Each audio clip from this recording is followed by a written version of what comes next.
Hi, my name is Pierre. Thank you for tuning in. In this segment, I'm going to talk about creating a common language. Let's get started. Multi-sector partnerships are effective because of the diverse backgrounds and experience of the collaborators. But the diversity of people involved in cross-sector partnerships also represents a challenge when trying to make sure everyone is on the same page. When partners are not in sync, and not communicating clearly, sometimes it can feel like we are speaking a foreign language. Now imagine for a moment that the United Nations Security Council held its meetings without the use of translators. What do you think can happen? Imagine leaders from various countries trying to solve challenging problems without understanding clearly what the others are saying. How effective do you think they would be? Isn't it likely that there would be major misunderstandings that could lead to serious consequences? While the scenario is laughable, many organizations face a similar scenario when they attempt to collaborate with organizations from other sectors, such as the business, non-profit, and government sectors. While cross-sector collaboration is central to solving the complex, wicked problems of our time, each sector is unique and has its own way of approaching problems. Without a common language or a translator, this can lead to stilted progress and wasted time, even though all parties are working diligently to create sustainable impact. A framework for visualizing complex problems and a common language for talking about them can mean the difference between the successful execution of an innovation strategy and a frustrating drawn-out program that yields few results. Now, when I talk about language, it's not just the language we speak every day, but the messages behind it and the environment within which it's used. We can speak the same language, be it English, Spanish, or French, or Chinese, but team members may not be on the same page because we tend to process our understanding of issues based on our prior knowledge and background.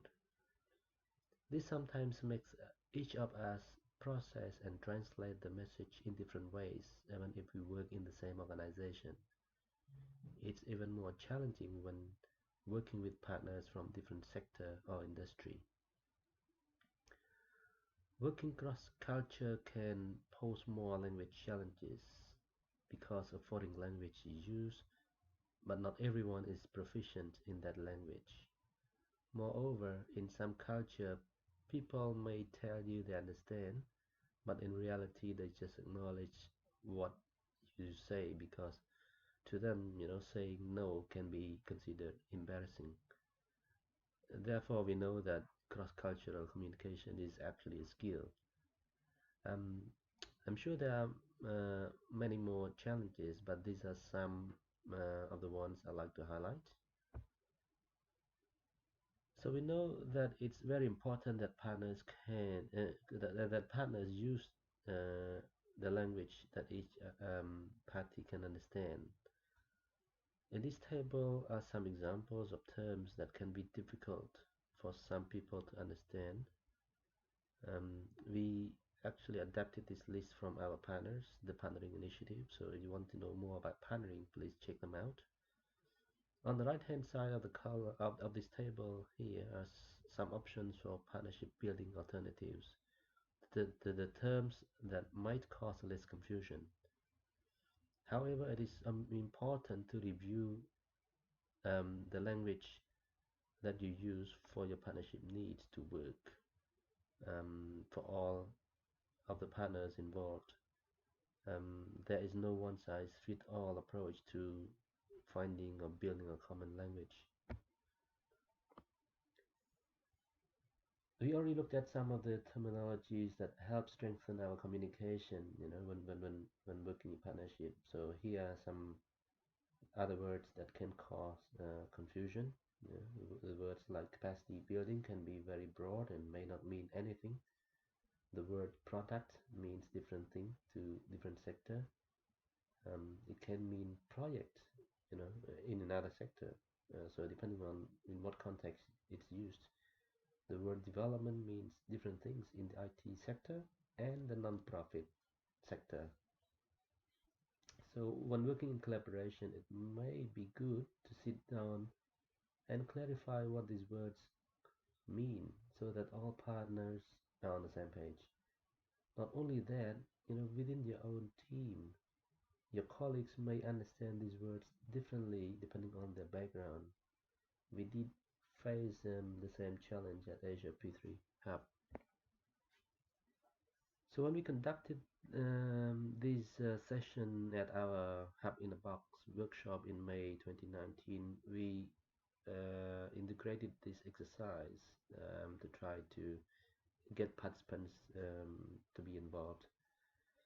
So in the spirit of promoting collaboration, we ran this exercise by pairing participants with their fellow participants from a different sector. And it turned out to be a very engaging exercise. It took longer than expected, but the objective of this exercise uh, is to help participants understand each other's language a bit better. For some participants, they didn't realize that the terminologies and jargons they used every day were not commonly understood until they sort of got into this exercise, because they use those jargons and terminologies so often that they just spoke them out loud without realizing that those words were used only within their own organization and were difficult for outsiders to understand. So, how do we create a common language? Here are some tips. I will just comment on a few of them. You can read all these in your own time. Technical terms. As experts, we often want to use our expert language. However, not everyone can understand us. So layman language is the way to go. I don't know about you, but for me, the job of communicator is to help the other party understand. If we use technical terms, we should not blame our listeners if they don't understand us. Jargon. There is often a suggestion to avoid jargon when communicating with others. However, in partnership projects, partners can create their own common language, including jargon, as long as they agree together and all can understand. It's about ensuring everyone is in sync. Medical professionals have their own jargon in order to ease communication among themselves.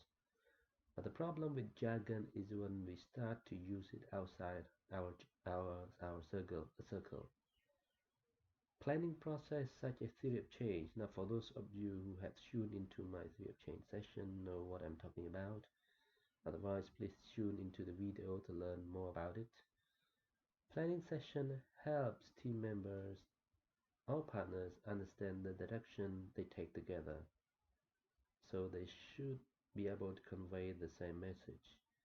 When teams and partners speak the same language, they are much more likely to be united in their approach to the business regardless of where they are. Creating a common language for use in multi-stakeholder partnership enables us to work better together with those from other sectors. A common shared language that reduces misunderstandings and the need for translation is really critical to the success of a collaboration. Over the years, we learned that complete clarity will minimize confusion, ease tension and uncertainty, strengthens ties, and promote a more unified, supportive team. At HFP3 Hub, we decided it was really important we spoke the same language when communicating about what we did to avoid confusing other people and colleagues, even within the same organization. So we got together to develop our communication strategy and common messaging and talking points. Those are short and succinct talking points. So there you go, folks. This draws this segment to an end. I hope this session is helpful to you, and I want to thank you so much for tuning in again. Bye for now.